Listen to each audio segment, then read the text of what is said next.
In Genesis chapter 22, we encounter one of those terribly uncomfortable passages in the Bible.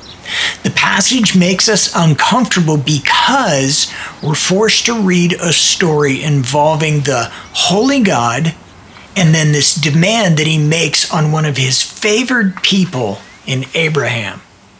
Yahweh, for an unstated reason, tests Abraham to test his faith, which has been a little bit wobbly up to this point, but never denied.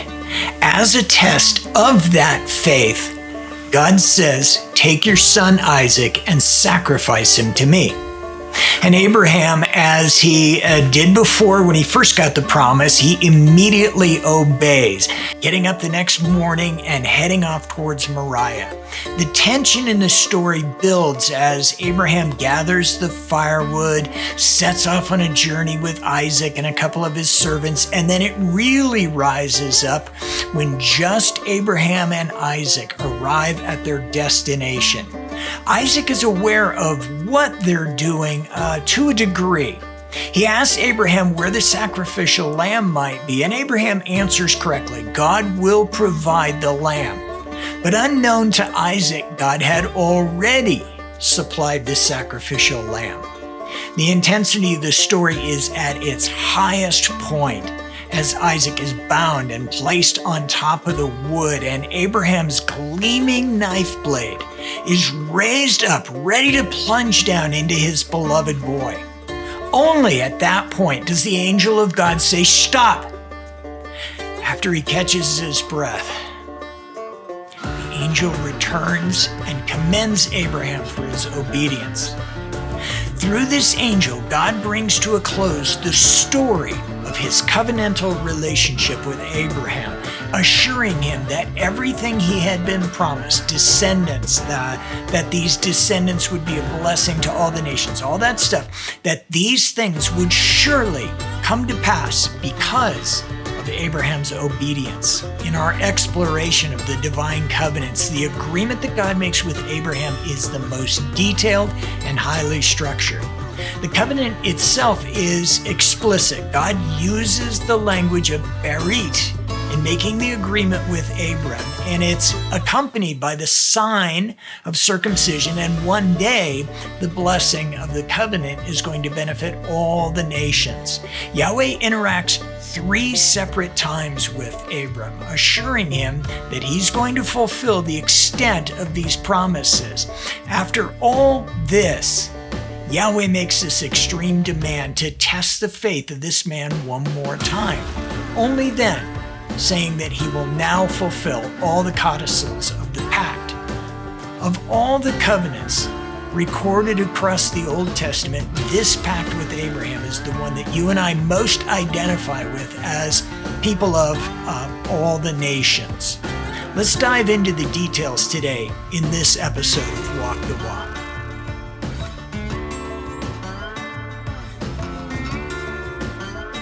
When you and I read Yahweh's promise to Abraham as Christians, we find a special affinity with the blessings of the covenant. We are among the families that are blessed by what God does through Abraham's descendants and their Messiah, Jesus. The Abrahamic covenant, among all the pacts that God makes with his people Israel, is a preface to the coming of Israel's Messiah, our Savior Jesus. It is part of our origin story as those people who are identified by the indwelling spirit of the new covenant revealed in Ezekiel, where the covenant of Noah gives us assurance that God's plan will not be interrupted by another flood. The blessings of the Abrahamic covenant are closer to the heart for the people of Jesus. The covenant with Abraham gives the how to God's earlier promises of redemption from Genesis 3:15. The skull crusher will come from the first people of promise, Abraham's descendants. And at the other end of history, where we find ourselves today, we also are the people of God through whom he is working out the blessing of all the nations. God's promise first appears in Genesis chapter 12 when Yahweh out of nowhere appears to a man named Abram. Yahweh commands him to pack up his extended family and go to a place not yet named. And by doing so, God promises to make a great nation out of him that will be a blessing to all the families of the earth. It doesn't appear to be a formal covenant at this point. The formalizing of the promise is made a couple of chapters later. What's important for us to note is what happens in the interim between chapters 12 and chapter 15. Abram encounters 3 testy situations that challenge his faith in the promiser. His faith is first tested by famine. And instead of trusting the God who made these long-term promises to him, Abram turns to his own power and goes to Egypt in search of food. To restate that, right? Watch this. Yahweh can make these history-long promises, but in the mind of Abraham, he can't be trusted to keep his family alive in the near term. Unlikely. The second test that we see in chapter 13 is a test of abundance.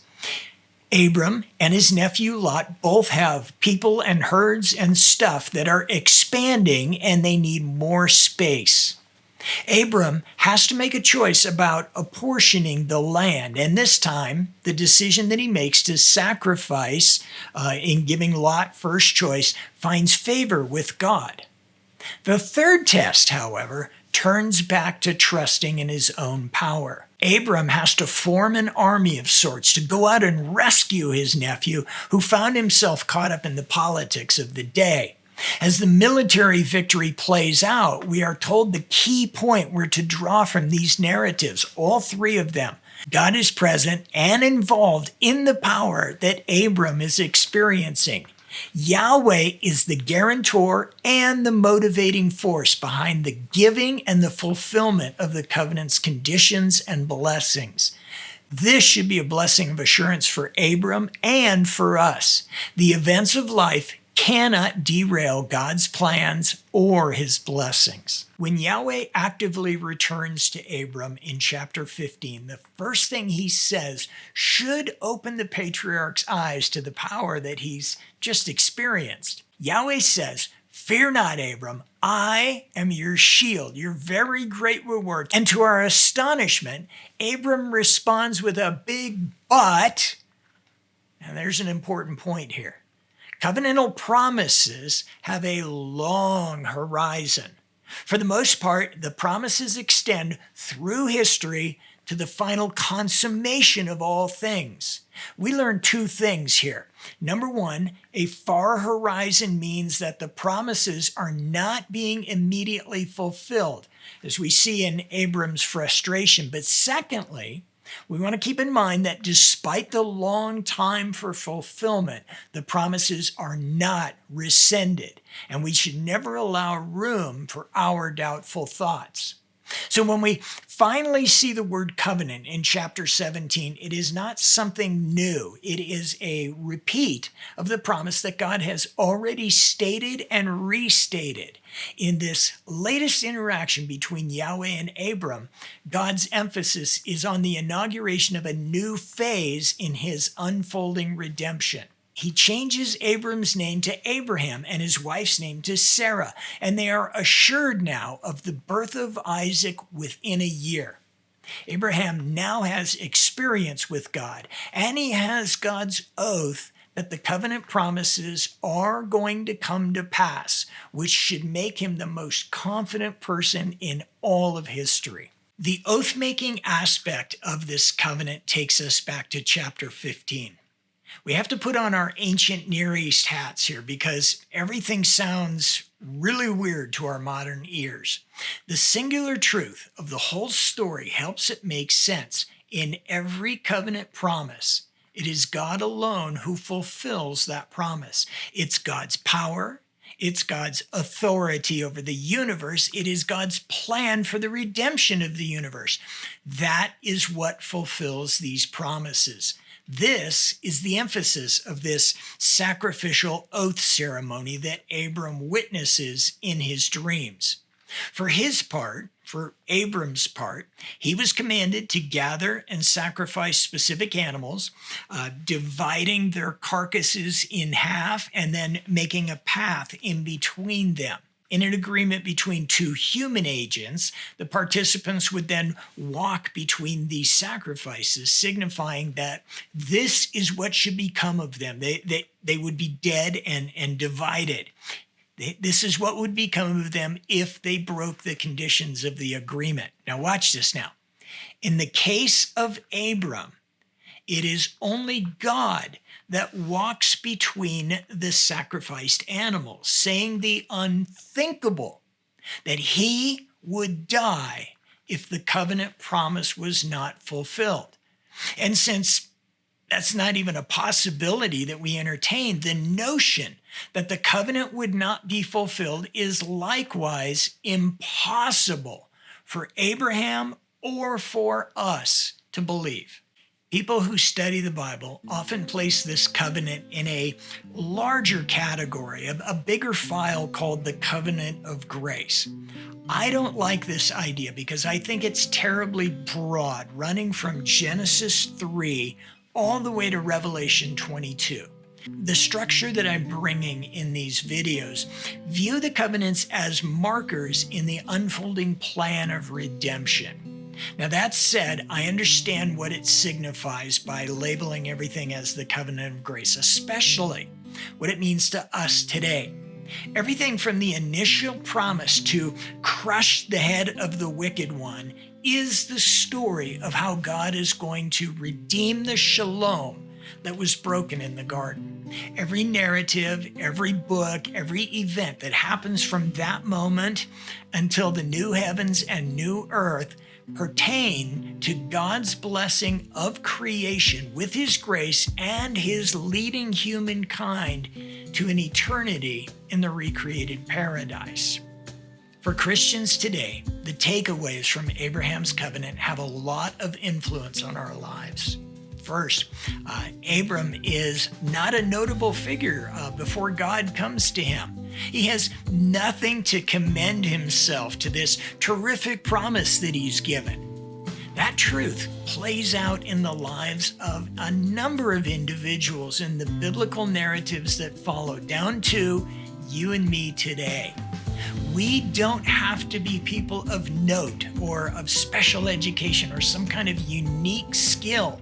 We simply need to be people who trust in the promises of God and trust in the power of God to fulfill those promises. That's what makes us people that he can use. The second takeaway is that God also made clear that this covenant promise was to bless the nations, to bless all people. You and I, as Christians who live after the cross, we have a special insight into how that blessing can come into the lives of people.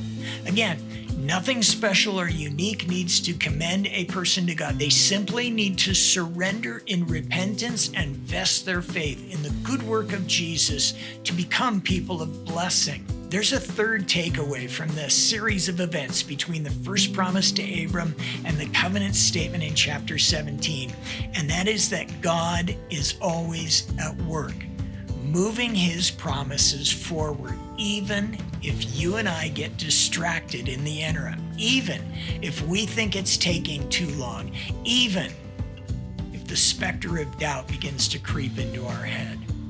The victory, the fulfillment of the promises is going to be God's victory. It's going to be God's fulfillment. It's going to be the delivery of God's promises. And when we learn that, and when we internalize that, and when we surrender to that, we become these vessels that God can use as agents of that fulfillment, as people through whom he makes good on his promises. Now, doesn't that sound good to you? I hope so. I appreciate your time watching this video, and I hope it's beneficial to you. Until next time, may God richly bless you.